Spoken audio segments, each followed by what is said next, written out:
हिमाचल प्रदेश बिजली बोर्ड कर्मचारियों ने प्रबंधन और सरकार के खिलाफ आर पार की लड़ाई का ऐलान कर दिया है। विद्युत कर्मचारियों ने सरकार पर बोर्ड को अस्थिर करने का आरोप लगाया है और कर्मचारियों व इंजीनियरों के संयुक्त मोर्चे ने पुरानी पेंशन योजना, इंजीनियरों के समाप्त किए गए 51 पदों की बहाली और नौकरी से हटाए गए 81 आउटसोर्स ड्राइवर की बहाली की मांग को लेकर प्रदर्शन करने का फैसला किया है। आज बिजली बोर्ड के कर्मचारियों द्वारा जनरल हाउस का आयोजन किया गया, जिसमें यह फैसला लिया गया कि 28 अक्टूबर को पूरे प्रदेश में सांकेतिक प्रदर्शन किया जाएगा। संयुक्त मोर्चे के सह संयोजक हीरालाल वर्मा ने कहा कि बिजली बोर्ड के कर्मचारी 21 महीने से पुरानी पेंशन योजना की लड़ाई लड़ रहे हैं। इसी बीच सरकार ने 2 ऐसे फैसले लिए हैं जिससे बिजली बोर्ड के कर्मचारियों में रोष है। उन्होंने कहा कि बिजली बोर्ड में इंजीनियरों के 51 पदों को समाप्त करने और 81 ड्राइवरों को नौकरी से हटाने का फैसला दुर्भाग्यपूर्ण है। इससे बोर्ड की कार्यशैली पर बुरा असर पड़ेगा।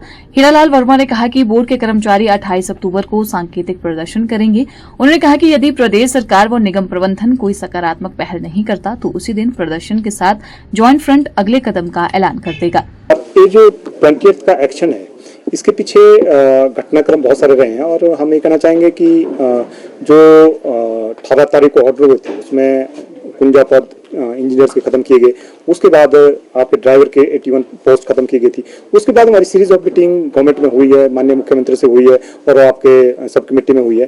पर हमें कहीं लगा, जो हमारी बैठक हुई सब कमेटी से हुई, तो कहीं ना कहीं हमें लगा कि गवर्नमेंट ने एक डेलिब्रेट मूव बनाया है कि बिजली बोर्ड के बहुत सारे पदों को खत्म करना है और बिजली बोर्ड के ढांचे को और स्विच करना है। तो कहीं ना कहीं उस करके कर्मचारी में भारी क्रोश है, अभियंता में क्रोश है। इस करके हमें फैसला लेना पड़ा कि 28 को पूरे हिमाचल प्रदेश में प्रदर्शन करेंगे। हम ये कहना चाहेंगे कि इसमें जो आपका 2 इशू जो पहले थे, जिसमें आपका ड्राइवर का और साथ में पोस्ट पब्लिश करने का साथ, इसके साथ साथ ओपीएस भी आप जानते होंगे, ओपीएस बिजली बोर्ड में काफी सालों से पेंडिंग है और पूरे स्टेट में जितने कर्मचारी हैं वो एनपीएस के कर्मचारी को ओपीएस में उनको ओपीएस मिल गया है, लेकिन बिजली बोर्ड का लगभग 61 कर्मचारी उस ओपीएस से वंचित है। वो भी एक कारण है, उससे भी कर्मचारी में क्रोश है।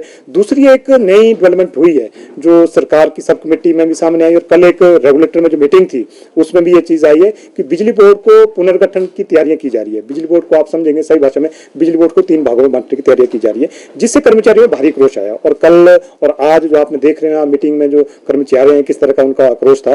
तो ये जो अनबंडलिंग है, अनबंडलिंग से सारी चीजें अगर अनबंडलिंग होगी, बिजली बोर्ड को अगर ट्राइफिकेट हो गया तब तो आउटसोर्स क्या, तब तो रेगुलर कर्मचारी क्या, ढांचा क्या, तब तो सारा तहस हो गया। एक कर्मचारी की समझ है कि अगर बिजली बोर्ड की पुनर्गठन किया जाएगा तो एक तो जो 17-18 बिजली बोर्ड के 17-18 कर्मचारी हैं उनकी सर्विस कंडीशन प्रभावित होगी।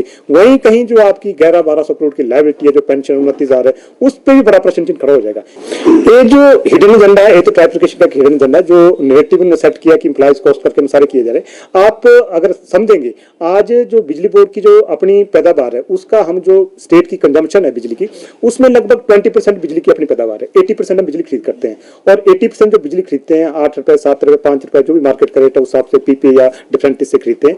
तो अभी जो गवर्नमेंट से कहने पे हम 125 यूनिट फ्री दे रहे हैं। हम क्या कर रहे हैं, अभी जो गवर्नमेंट का जो बिल बनता है उसको रेज कर रहे हैं, लेकिन गवर्नमेंट बोलती है ग्रांट है, वो ग्रांट नहीं। आज की डेट में गवर्नमेंट से बिजली बोर्ड को कोई ग्रांट नहीं आ रही है। जो सब्सिडी उनके कहने पे दी जा रही है वही रोल बैक हो रही है। पहला तो वही है और सबसे बड़ा जो बिजली बोर्ड के संकट का कारण है वही है, गवर्नमेंट उस सब्सिडी को समय पे रोल बैक नहीं कर पा रही है। आज भी 600-700 करोड़ की सब्सिडी गवर्नमेंट के पास है जो नहीं कर पा रही है। उस करके हमें क्या करना पड़ रहा है, हमें बैंक से पैसा लेना पड़ रहा है, महंगे इंटरेस्ट पे लेना पड़ रहा है। तो सारा कारण जो फ्री बीज है, जो सब्सिडी दी जा रही है, गवर्नमेंट बढ़िया, गवर्नमेंट दे सकती है, वो 300 दे, 500 दे, लेकिन जो चैरिटी इंस्टीट्यूशन बिजली बोर्ड 6 महीने तक तो कर सकता है, तो सालों नहीं कर सकता है। तो गवर्नमेंट का जो सब्सिडी का पैसा रोल बैक समय पे आए तो बिजली बोर्ड की स्थिति अपने आप ही सुधरेगी। और मैं एक चीज और कहना चाहूंगा, सरकार के अपने फैसले में विरोधाभास है। वो जैसे बोल रहे हैं कि आपने इंजीनियर की पोस्टें कम करके आप कॉस्ट रिडक्शन करेंगे, पर वहीं कहीं नहीं कि चीफ ऑफिस खोल रहे हैं, सर्कल ऑफिस खोल रहे हैं, जिसमें आपकी करोड़ों की इंप्लीकेशन है। अगर आप फाइनेंशियल मेजर कुछ उठाना चाहेंगे तो आपके जो अपने फैसले हैं उसमें भी आपको चीजें रिफ्लेक्ट होनी चाहिए।